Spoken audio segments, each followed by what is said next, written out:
Sekitar tahun 2009, setelah 3 tahun saya pulang tugas dari Jawa Barat, ada seseorang datang bertemu dengan saya.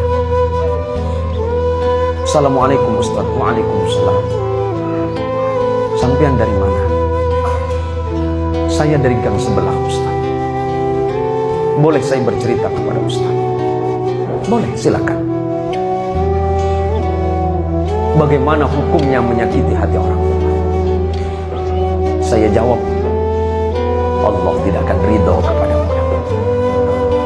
Sehebat apapun sujudmu kepada Allah, bahkan seandainya tempat sujudmu itu cekung karena sujud, tapi engkau masih menyakiti hati ibu, sujudmu menjadi sia-sia kepada Allah.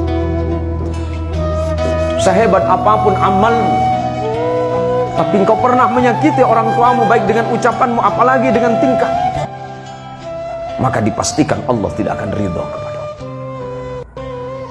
Terima kasih Ustaz. Saya hanya ingin bercerita kepada Ustaz. Beberapa hari yang lalu, di suatu pagi saya datang kepada ibu saya, karena memang rumahnya tidak jauh. Saya tidak punya uang waktu itu. Uang yang ada di saku saya hanya 22.000. Dan pagi itu saya bertanya kepada ibu saya, Umi pagi ini mau sarapan apa? Ibunya dengan lemah lembut menjawab, gak usah nak. Umi tahu kamu gak punya uang karena kamu belum punya pekerjaan.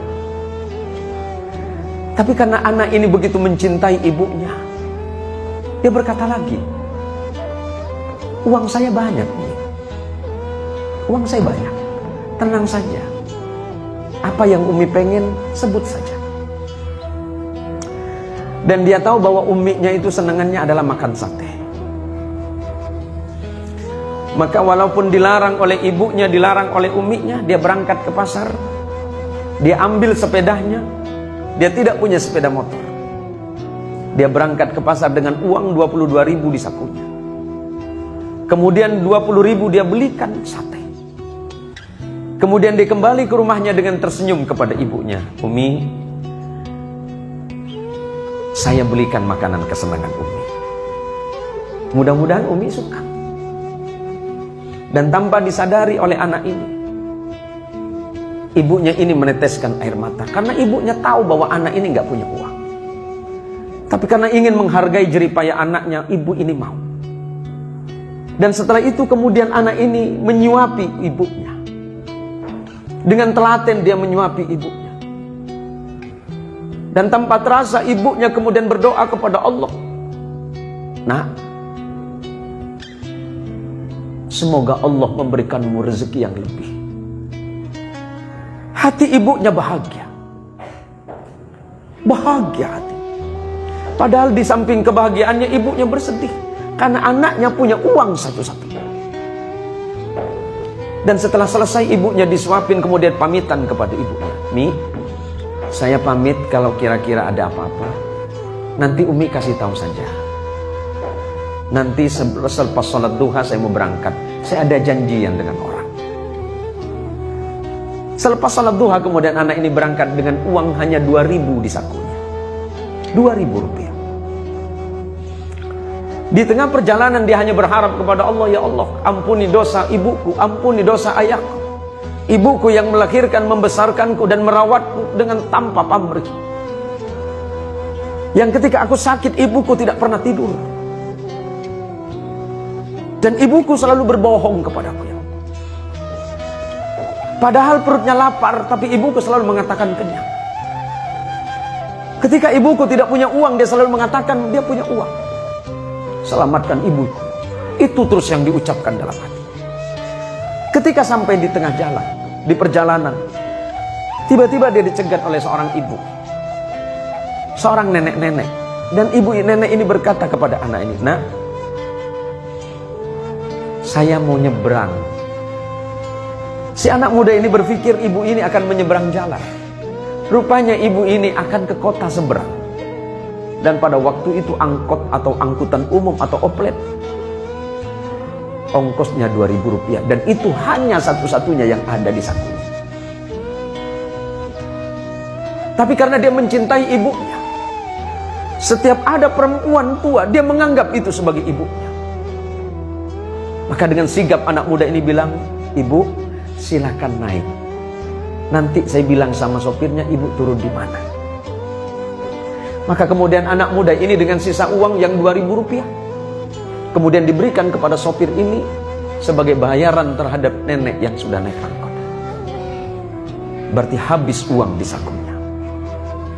Tapi dia bahagia, karena bagi dia membahagiakan ibu dan membahagiakan orang yang seumuran dengan ibunya adalah sebuah kenikmatan. Dan kemudian tidak berapa lama Allah membalasnya. 20.000 yang dia bayarkan untuk membelikan makanan ibunya, dan 2.000 yang dia bayarkan untuk ongkos ibu tua tadi, Allah balas hanya dalam hitungan 30 detik. Dari arah depan tiba-tiba ada sebuah mobil mewah yang mengklakson dia. Kemudian sopir ini memanggil anak muda tadi. Dan kejadiannya ini sekitar tahun 2009.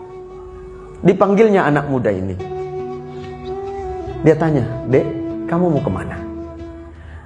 "Saya ada janji dengan kawan, Pak. Ada yang bisa saya bantu."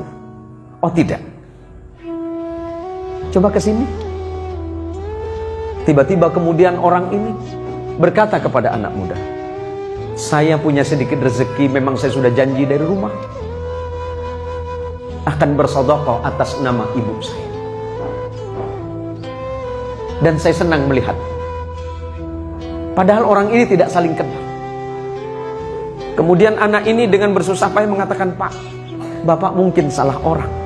Bukan saya orang yang Bapak maksud." "Oh tidak, hati saya mengatakan adik orang." Tidak lama kemudian setelah orang ini menyodorkan amplop, si anak muda ini kemudian mengucapkan terima kasih dan memasukkan ke saku celana. Dan dia tidak berpikir apa yang ada di saku celana. Dia masih terus berjalan. Sampai kemudian dia mengurungkan niatnya dan kembali lagi ke rumah ibunya. Dan ketika sampai di depan ibunya, dia menangis sejadi-jadinya. Hanya karena sebuah bakti yang dia anggap sepele. Ternyata Allah membalas 20.000 yang dibelikan makanan untuk ibunya, 2.000 untuk ibu tua yang seumuran dengan ibunya. Allah balas dengan jumlah 22 juta. Artinya apa? Bahwa bakti seorang anak kepada ibu itu tidak ternilai. Seperti apapun keadaan orang tua kita, mau baik dan buruk dalam pandangan orang lain, tetapi dia tetap orang tua kita yang patut kita hormati. Oleh karenanya saudaraku sekalian, para anak-anak, cerita hikmah yang saya sampaikan tadi ini menjadi pelajaran penting bagi kita di tengah-tengah kehidupan modern yang seperti sekarang. Di luaran sana banyak anak-anak muda yang cerdas dan pintar, tetapi ternyata mereka dalam keadaan kebingungan dan kesusahan. Baik itu yang mencari pekerjaan ataupun mencari rezeki. Padahal ilmu sudah mereka miliki, padahal pengetahuan sudah mereka miliki, pengalaman luar biasa. Tapi Allah sulitkan hidupnya. Allah sulitkan mereka mencari rezeki. Boleh jadi salah satu yang menghalangi antara doa dia dengan Allah adalah dosa kepada orang tua yang tanpa disadari.